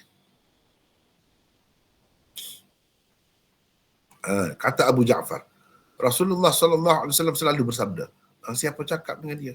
Siapa bagi tahu dengan dia Rasulullah bersabda begini? Siapa bagi tahu? Sedangkan dia tak sempat. Mana sanad? Tak ada sanad. Putus. Benda-benda yang mengarut macam ni hanya boleh diterima oleh puak-puak sufi yang jahil. Dan puak-puak syiah saja kalau boleh terima. Kita orang ahli sunnah sama sekali tidak dapat terima benda-benda macam ni. Tetapi ketahuilah, saudara-saudaraku, ketahuilah bahawa benda ni telah meresap begitu jauh dalam jiwa umat Islam. Dan inilah yang menjadi salah satu puncak kesesatan mereka. Berkait dengan Khadir, macam-macam cerita. Jadi itulah sekadarnya tentang saya hendak menghabiskan usul yang ke-55 ni saja. Contoh dia sangat panjang. Saya rasa itu sudah cukup. Sudah cukup. Begitu juga dengan yang lain-lain. Tak ada. Kecuali Nabi Isa. Kecuali Nabi Isa. Itu kita telah bincangkan sebelum ini. Baik dari sudut hadisnya, dari sudut Qurannya. Bahkan hadisnya mengikut setengah-setengah ulama sampai ke peringkat lebih, 100 lebih hadis. Dan sampai ke peringkat mutawatir. Itu kita terima lah. Kita terima sebab ada dalil. Ada bukti. Yang lain-lain kita tak terima, kenapa? Sebab tidak ada dalil. Kalau ada, tak apa boleh terima. Kalau tak ada dalil, kenapa nak terima? Hidup kita orang Islam ni, agama ni, tegak dengan dalil, dengan hujah. Al-Quran mengajak orang kepada Islam dengan hujah, dengan dalil. Jadi itulah lebih kurangnya. Cumanya sebagai penutup dan perbincangan, saya bagi peluang lah kepada peserta-peserta sekalian untuk bincangkan beberapa usul ini daripada awal 52, 53, 54, 55, ada 4 usul. Apakah yang kita bincang selama ini? Sebanyak 4 usul itu yang kita dapat pelajari. Tentu sekali banyak, panjanglah perbincangannya. Jadi saya nak kalau boleh peserta-peserta sekalian bagi pandangan, ataupun kalau ada mana-mana yang masih muskil lagi, masih keliru lagi, sila kita bincang bersama, insya-Allah. Silakan. Dia bermula daripada ni, daripada ni. 52, 53, 54, 55. Dah banyak dah bincang sebelum ni. Jadi tidak ada satu pun hadis. Bayangkanlah macam mana kita nak terima. Kepada orang yang belajar hadis sama sekali tak boleh terima benda-benda macam ni. Walaupun banyak hadis tapi semuanya palsu. Semuanya palsu. Kalau ada orang kata sanadnya dhaif saja, mungkin dari sudut sanadnya. Tapi dari segi kandungannya tak boleh. Tak boleh. Kita tak boleh menghukum sesuatu hadis itu berdasarkan sanadnya semata-mata. Kena tengok juga kandungannya. Baik, silakan. Ada apa-apa pandangan atau kemuskilan, silakan. Assalamualaikum Maulana. Waalaikumsalam. Ya. Mbak Kamal daripada Ipoh ni. Ya. Ini mungkin dalam tajuk yang sama tapi tidak, itulah saya ada beli tafsir Ibn Katsir yang Lughah Arabiah, dan saya ada juga beli yang versi bahasa Melayu. Dan bila saya bandingkan dalam versi bahasa Melayu tu, lebih kurang 100 muka surat macam dihilangkan. Dan Maulana saya rasa lebih pakar tentang ni. Pasal permulaan tu Ibn Katsir ada membincangkan bagaimana kita nak mendekati Israiliyat ni. Jadi adakah itu mungkin satu sebabnya yang masyarakat kita sekarang ni suka sangat dengan Israeliat ni. Ya, itu saja. Ya, saya. Ya. Saya rasalah soal kitab Ibnu Katsir itu bukan itu jadi sebabnya. Itu masalah tindakan penterjemah lah. Mungkin dia buat sebagai saringan ke, bukan terjemahan yang betul-betul lengkap lah. Banyak sekali saya dapati terjemahan-terjemahan ini setengah-setengah tu tempat-tempat yang payah sikit dia tinggalkan. Langkah-langkah banyak berlaku begitu. Mungkin dah buku dalam bahasa Melayu, Ibnu Katsir dalam bahasa Melayu yang sahabat kita Ahmad Kamal sebut tadi, yang macam tu. Mungkin saya tidak cek lah, saya tak tengok. Tapi saya tahu banyak berlaku begitu. Banyak berlaku begitu. Terutama terjemahan Indon, banyak lagi dia buang-buang tu. Itu satu hal. Kadang-kadang terjemahan itu salah. Itu pun satu hal yang lain pula. Masalah sebab tu tak puas hatilah. Kalau nak betul-betul puas hati, kena boleh baca dalam bahasa Arab sendiri, baru puas hati. Itu je lah saya boleh kata. Jadi soal orang kita minat kepada Israeliat ni bukanlah sebab berkait dengan buku Ibnu Katsir tu. Sebab memang dalam Ibnu Katsir pun dia memang dah buang banyak, tak ada pun Ibnu Katsir tentang Israeliat tu. Kalau ada pun panduan-panduan lah, seperti yang disebutkan oleh sahabat kita Ahmad Kamal tadi.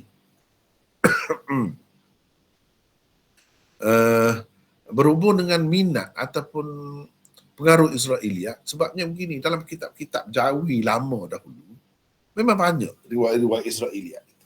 Dan guru-guru yang mengajar, khususnya zaman-zaman dahulu di pondok-pondok tu, mereka tak ambil berat, tidak menekankan soal sahih, dhaif, maudhu' ni. Tak ada, dia baca begitu saja.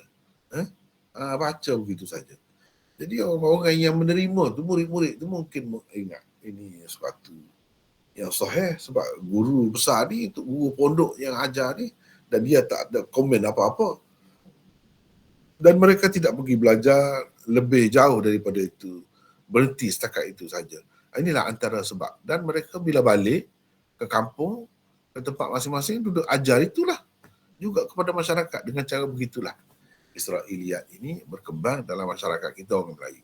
Sebab dalam kitab-kitab Jawi itu banyak. Kitab-kitab Jawi itu, kalau kita Arab tu, yang reti Arab sajalah. Yang tahu bahasa Arab tu pun satu hal juga. Ada juga sekumpulan ustaz-ustaz kita yang tahu bahasa Arab, tapi dia tak ambil berat benda-benda begini. Benda-benda begini. Lalu dia tambah lagi Israeliat lain yang baru kepada yang sedia ada. Lagi semakin bertambah. Tidak ada kita bertemu, jarang sekali lah ada. Sekarang ni kalau ada pun nampak usaha-usaha menjelaskan kepada orang ramai tentang kedudukan riwayat-riwayat Israeliat macam kita buat hari ni. Kita kemukakan dan kita bantah, kita kritik. Bukan kemukakan begitu saja, tidak. Kemukakan untuk membuktikan kepalsuannya. Dan kita tidak tinggal sedikit pun, kita terjemuh semuanya supaya kita berlaku adil. Tidak berlaku seperti yang dikatakan oleh sahabat kita tadi, dibuang-buang, tidak. Nak tengok sejauh mana kekarutannya itu.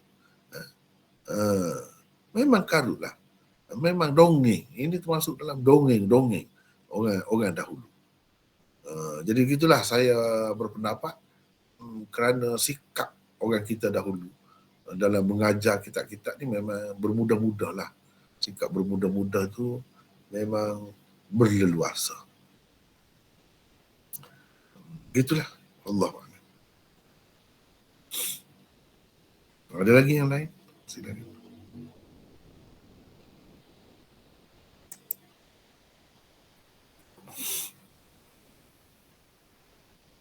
Banyak ni, 4 usul ni. Ataupun rasa tak puas hati kalau saya buat 4 usul, jadikan 2 sajalah. Atau macam mana, tapi saya nampak perlu benda tu, perlu. Sebab benda ni jadi penyakit ni. Jadi penyakit. Khususnya kepada orang sufi lah. Mereka percaya sungguh. Kalau tak percaya macam mana? Sedangkan didakwa syekh dia tu terima tarekat atau zikir-zikir dan wirid-wiridnya daripada Khadir. Macam mana? Terbatal lah, roboh lah dengan sendirinya. Tarekat ataupun wirid-wirid yang dia amalkan itu masalah. Dia nak pertahankan terus. Ya, ada lagi yang lain? Silakan.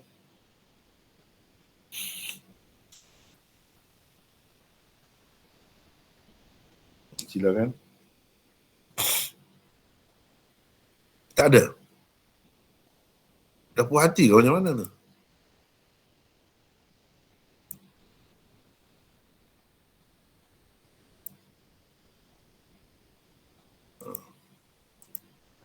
Clear mana, tak ada apa rasa, tak ada apa nak dibangkitkan. Saya Muhammad Faizal daripada Gombak. Ya? Rasa tak ada apa, faham apa yang mau nak terangkan tu. Rasa macam faham lah. Tak ada apa yang, kemuskilan tu tak ada. Itu Alhamdulillah lah. Jadi bolehkah sekarang ni dah kita tahu ni, rasa macam mana? Yakin ke tidak untuk menolak benda-benda faham-fahaman begini yang tersebar dalam masyarakat ni? Kesianlah kepada kawan-kawan kita, sanak saudara kita yang masih lagi terpedaya dan tertipu dengan benda-benda palsu begini. Kesianlah. Tidak begitu? Betul mana? Itu yang Betul lah. Assalamualaikum Maulana. Ya, silakan. Soalan ni luar lah, bukan tanya kita punya tajuk ni. Yalah. Kalau boleh tajuk ni sebab kita nak hadamkan betul-betul. Yang lain tu masalah lain pun boleh insya-Allah. Kita utamakan yang ni dulu. Saya akan utamakan hari ni untuk ni saja. Sebab kita ada 4 usul ni. 4 usul. Kalau boleh yang ni dulu. Kalau tak ada barulah kita pergi yang lain. Sebab bila kita makan kan, kita nak biar hadam. Baru jadi daging darah kita. Baru jadi bahan berfikir kita. Sebab 4 usul. Silakan siapa yang ada berkait dengan ini, perbincangan ini. Kita utamakan yang itu dulu, insya-Allah. Silakan.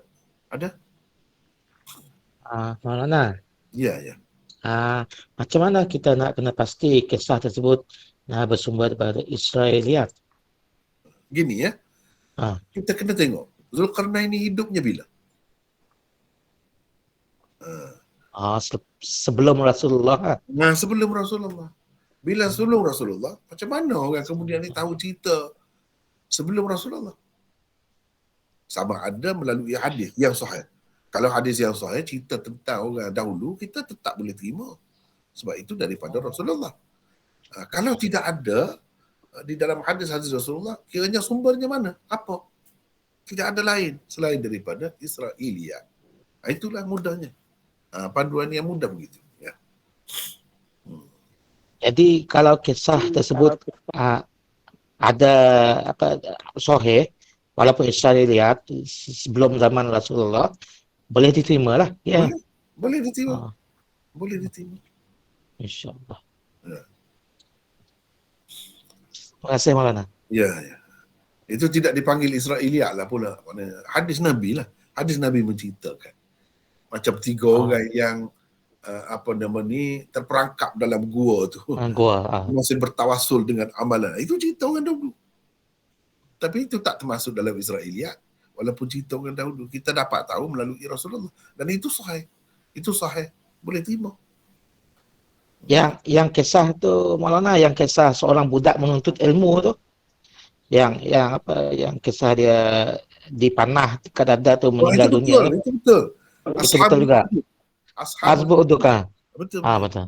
Itu boleh terima. Itu pun cerita orang dahulu juga. Tapi dia sahih lah. Sahih. Okay. Kita tidak kata itu Israiliyat. Sehingga kan kalau Israiliyat betul pun, Israiliyat memang Israiliyat betul. Tidak ada Nabi kita sebut. Tetapi ia tidak bercanggah dengan Quran. Dan kebenarannya tu nampak boleh diterima. Masih boleh lagi. Boleh lagi. Bukan semua yang mesti ditolak. Bukan Rasa semua. mana? Ya, silakan. Terima kasih. Ya. Ada lagi?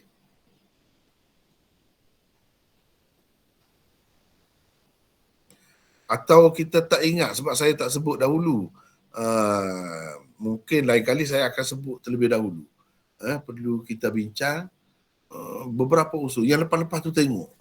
Mungkin dah lama tinggal kan, terlupa dah sebahagian daripada kita pun. Tapi kalau ingat tu baguslah. Sebab apa? Hujah-hujah tu, terutamanya dalam komentar yang kita bagi tu memang tajam.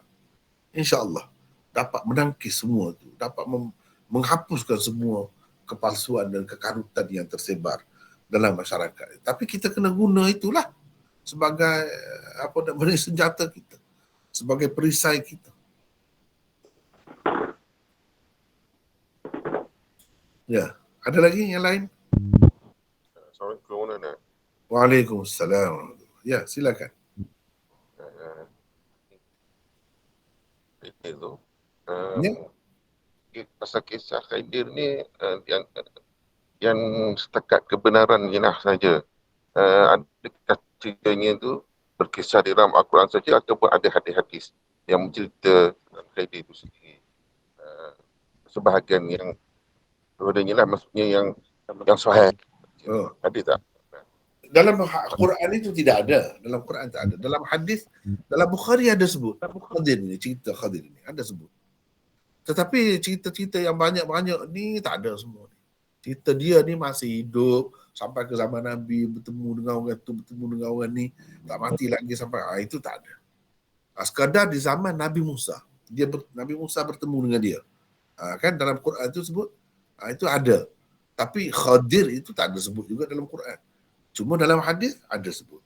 Yang bertemu Nabi Musa bertemu tu dan berlaku peristiwa yang disebut dalam Quran itu berkait dengan Khadir. Dan sekadar itu sahih, kita boleh terima. Memang Khadir itu wujud sungguh. Tetapi kita nak kata dia tu masih hidup lagi sampai hari ini dan dialah yang membimbing alam rohani manusia, perlu merujuk kepada dia. Dialah yang menyelamatkan orang yang sesat dalam hutan dan sebagainya. Itu semua kan. Tak ada semua hadis itu. Sekadar yang tersebut dalam hadis sahih itu kita terima. Dan cerita itu sama Nabi Musa berapa ribu tahun sebelum Nabi kita.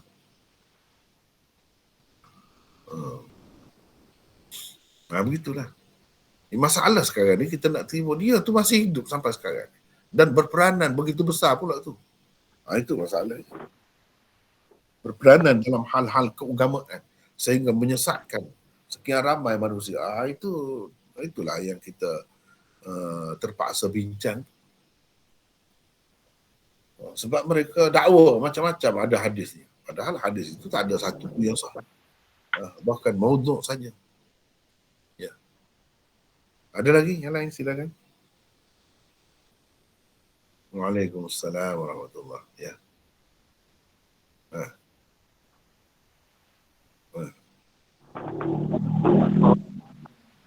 Ya, apa? Tak dengar?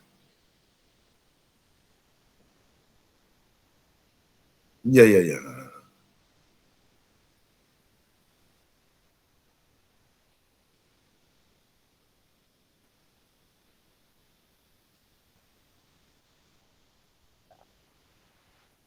Dia sebenarnya Ahlul Bait tu, anak-anak cucu Nabi, tak ada kaitan dengan Syiah pun. Cuma Syiah mendakwa ajaran Syiah itu diajarkan oleh anak cucu Nabi, itu saja.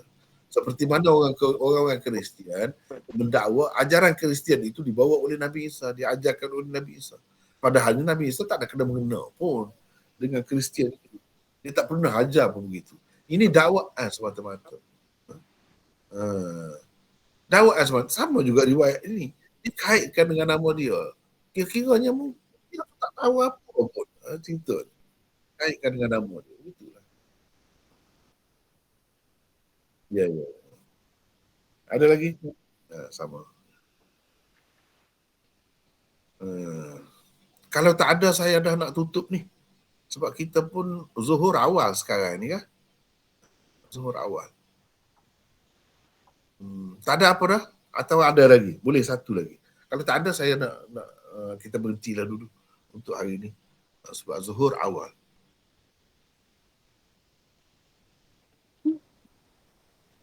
Ada ke tak ada? Tak ada ya? Kalau tak ada, kita tutuplah. InsyaAllah sama esok Maulana. Esok tu yang lain pula insyaAllah. Ya. InsyaAllah. Jadi sekadar itulah dulu untuk hari Maulana nak Ya, tanya. Ilmu laduni tu memang ada. Ya, apa? Ilmu laduni. Adalah juga perinciannya panjang pula perbincangannya. Adalah juga tapi ada caranya lah, ada caranya. Tidaklah kata secara mudah gitu, bukan begitu. Ada caranya. Jadi apa ni, wa'allamnahu min ladunna ilma. Jadi ilmu ladunni itu asalnya mari daripada situlah ayat tu. Wa'allamnahu min ladunna ilma. Jadi Allah suruh Nabi Musa tu pergi cari satu orang hamba dia yang Tuhan kata kami ajarkan kepadanya ilmu dari sisi kami. Itulah asas kepada ilmu laduni. Sebab itu kita nak kata tak ada, tak boleh. Ada dalam Quran tersebut.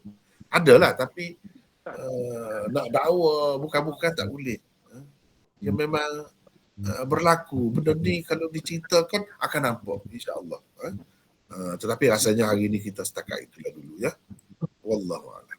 Okey, terima kasih Maulana. Assalamualaikum. Terima kasih Maulana. Waalaikumsalam warahmatullahi wabarakatuh. Waalaikumsalam warahmatullahi wabarakatuh.